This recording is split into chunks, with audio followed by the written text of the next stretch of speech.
اللہ تعالیٰ جب اپنے کسی خاص بندے سے کوئی خاص امتحان لینا چاہتا ہے تو اسے 4 چیزوں کے ذریعے آزماتا ہے.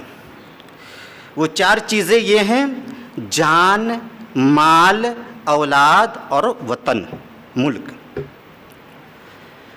آپ غور کریں تو پتہ چلے گا کہ اللہ رب العزت نے اپنے خلیل کو ان 4 چیزوں میں آزمایا، اور الحمدللہ رب کے خلیل ان 4 چیزوں کے امتحان میں بحسن و خوبی کامیاب و کامران بھی ہوئے. سبحان اللہ، ان 4 چیزوں کے امتحان میں وہ کامیاب بھی ہوئے.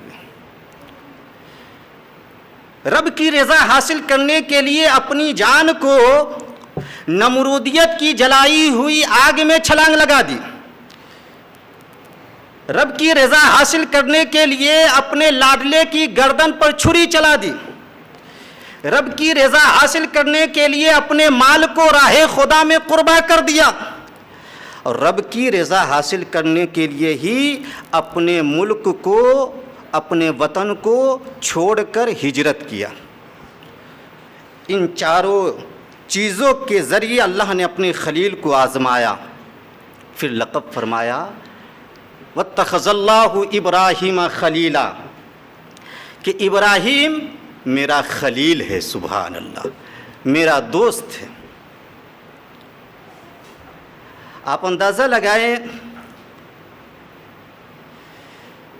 کہ جو لاڈلا بڑی بڑی دعاؤں اور بڑی بڑی التجاؤں کے بعد ملا ہو، بڑی بڑی تمناؤں کے بعد ملا ہو، وہ لاڈلا اپنے ماں باپ کے لیے کتنا پیارا ہوا کرتا ہے.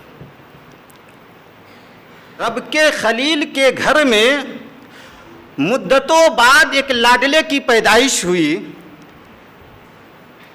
جس کا نام حضرت اسماعیل علیہ السلام ہے. حضرت ابراہیم علیہ السلام رب کی بارگاہ میں دعا کرتے رہے، ربی حبلی من الصالحین. اللہ نے ان کی دعا کو قبول فرمایا اور ان کے بڑھاپے میں ایک چاند سا لڑکا عطا فرمایا. اللہ نے فرمایا کہ ابراہیم میرا خلیل ہے، تو فرشتوں نے رب کی بارگاہ میں عرض کیا، مولا جب ابراہیم تیرا خلیل ہے تو اب تو ان کے پاس ایک فرزند بھی ہے، ایک لاڈلا بھی ہے، اب ان کے سینے میں ان کی بھی محبت جگہ بنا چکی ہوگی، جبکہ تیرا خلیل ہونے کا حقدار اصل میں وہی ہو سکتا ہے جس کے سینے میں صرف اور صرف تیری محبت ہو اور کسی کی محبت نہ ہو. تو رب نے فرمایا، اے میرے فرشتوں، ابراہیم حقیقت میں میرا خلیل ہے کیونکہ اس کے سینے میں حقیقت میں صرف اور صرف میری ہی محبت بسی ہوئی ہے. سبحان اللہ. تو اس چیز کو ثابت کرنے کے لیے اللہ رب العزت نے اپنے خلیل کو حکم فرمایا کہ اپنے اسی لاڈلے کی قربانی پیش کرے. خواب کے ذریعے حکم ہوا اسی لاڈلے کی قربانی پیش کرے. جب حکم ربی ہوا تو رب کے خلیل نے بغیر کسی سوچ و فکر کے، بغیر کسی گھبراہٹ کے، میدان تسلیم و رضا کے شہسوار بن کر اپنے اسی لاڈلے کی قربانی پیش کرنے کو تیار ہو گئے. اور جب اپنے لاڈلے کی گردن پر چھری چلا دی تو فرشتوں نے حضرت ابراہیم علیہ السلام کے اس جذبہ وفاداری اور فداکاری کو دیکھ کر رب کی بارگاہ میں عرض کیا، مولا حقیقت میں ان کے سینے میں صرف اور صرف تیری ہی محبت بسی ہوئی ہے، لہٰذا اے میرے رب حضرت ابراہیم ہی حقیقت میں تیرا خلیل کہلانے کے حقدار ہے. سبحان اللہ، تیرا خلیل کہلانے کے حقدار ہے. قرآن مقدسہ کہتا ہے، فلما بلغا معه السعی قال یا بنی انی اری فی المنام انی اذبحک فانظر ماذا تری. اس آیت مقدسہ کا مفہوم میں آپ کے گوشے گزار کروں کہ جب حضرت اسماعیل علیہ السلام اپنے باپ کے ساتھ اچھی طرح دوڑنے کے قابل ہو گئے، اچھی طرح جب باتوں کو سمجھنے کے قابل ہو گئے، اچھی طرح جب بولنے کے قابل ہو گئے تب رب نے حکم فرمایا. حضرت ابراہیم علیہ السلام اپنے لاڈلے کو لے کر گئے مینا کی گھاٹی میں. المختصر، چونکہ واقعہ بعد میں بیان کروں گا، موٹی موٹی اور خاص خاص باتیں آپ کے گوشے گزار کر رہا ہوں. لے کر گئے اور لے جاتے ہی فوراً گردن پر چھری نہیں رکھ دیا. پہلے اپنے لاڈلے سے کہا، اے میرے لاڈلے، میں نے خواب دیکھا ہے کہ میں تجھے ذبح کر رہا ہوں حکم ربی سے. اب تو بتا کہ تیری کیا رائے ہے، تیری کیا مرضی ہے، تیرا کیا مشورہ ہے. تو لاڈلا بھی بڑا انوکھا تھا. کہا، قال یا ابت افعل ما تؤمر ستجدنی ان شاء اللہ من الصابرین. اے میرے ابو جان، کیجئے وہ کام جس کا آپ کو کرنے کو حکم ملا ہے، آپ یقیناً مجھے صابروں میں سے پائیں گے. سبحان اللہ.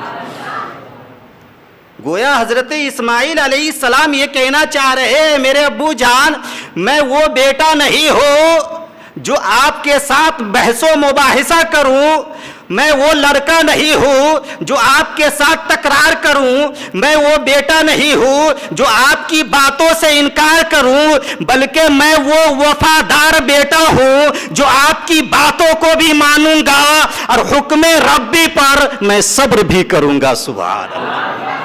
حکم ربی پر میں صبر بھی کروں گا.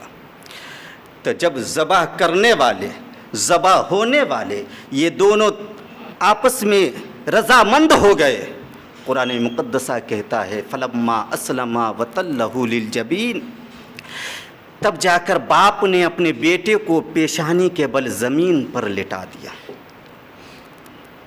اس وقت کا حال نہ پوچھو، کیسا حال تھا، کیسی کیفیت تھی. قرآن کہتا ہے وَنَادَيْنَاهُ أَن يَا إِبْرَاهِيمُ، ہم نے پکارا.